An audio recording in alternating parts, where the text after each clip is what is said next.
We are all fundamentally doomed.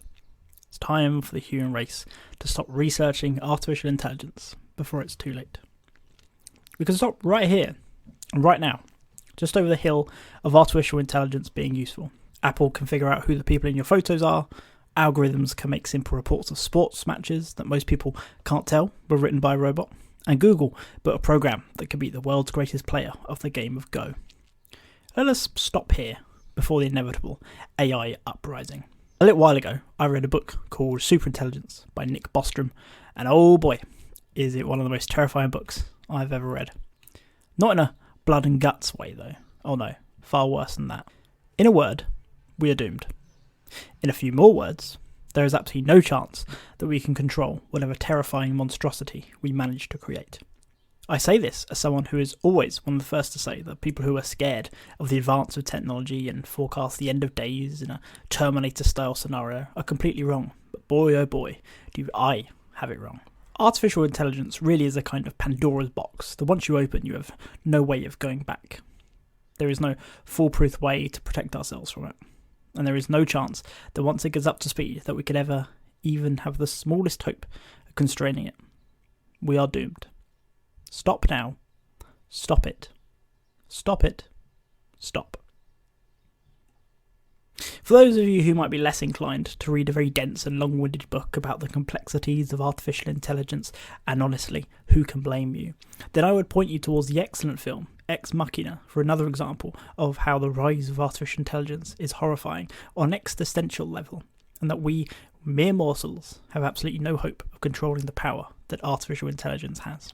Spoilers ahead for Ex Machina, by the way. So this guy Caleb is sent in to speak with a robot called Ava that a billionaire called Nathan made to try and establish if it can pass the Turing test. Well, inevitably, it does. Caleb tries to help Ava escape from Nathan's captivity only to realise it was all part of the billionaire's plan all along to prove that by persuading Caleb, Ava had indeed achieved true intelligence. But Ava turns on them. Can a robot turn on someone? Is that even accurate? Do robots have the capacity to turn on people? I guess that is the point of the Turing test. Murdering Nathan and leaving Caleb trapped before straying out into the human world to wreak untold havoc and devastation upon the world with its advanced intelligence. Now, I don't fear many things. Maybe I don't understand what the word fear means in a real sense. Maybe I don't understand true fear, but to me, the rise of artificial intelligence, leading to the eventual downfall of the human species, and possibly the whole world as we know it, is one of the few things I fear on a deep, deep level. Admittedly, the death of the universe or the eventual end of the sun are more terrifying concepts, and great candidates for terrifying existential threats. But because both of those situations are due to occur billions of years in the future, I can kind of put them to the back of my mind, although not very well. But the rise of superintelligence is something that could very reasonably occur within my lifetime, so it makes the prospect all the more worrying. Superintelligence will always find a way round our orders. Say we order it to do a nice thing, simple, non-threatening, like make us happy. In the beginning, this is done by behaving as we want it to, maybe doing things for us, doing the things you'd imagine when you said that kind of instruction.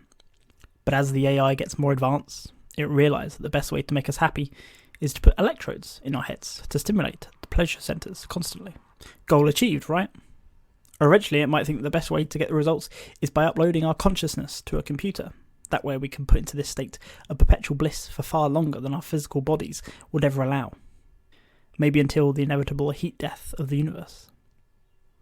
You might say there's a way round these problems, that we could word instructions in such a way that they can't be misconstrued, that they wouldn't have these sorts of unintended consequences, or that we could build in laws that the machine would not disobey. But once the AI reaches a high enough intelligence that it realises how much smarter than us it really is, there is no hope to stop it.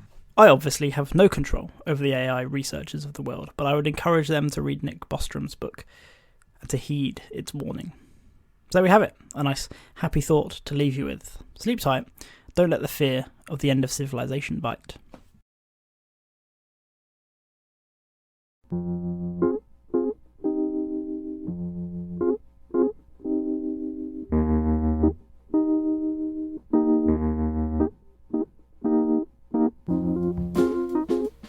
This episode was written and produced by me, Stephen Lemontree, Our outro music is Simplicity by Macroform Music.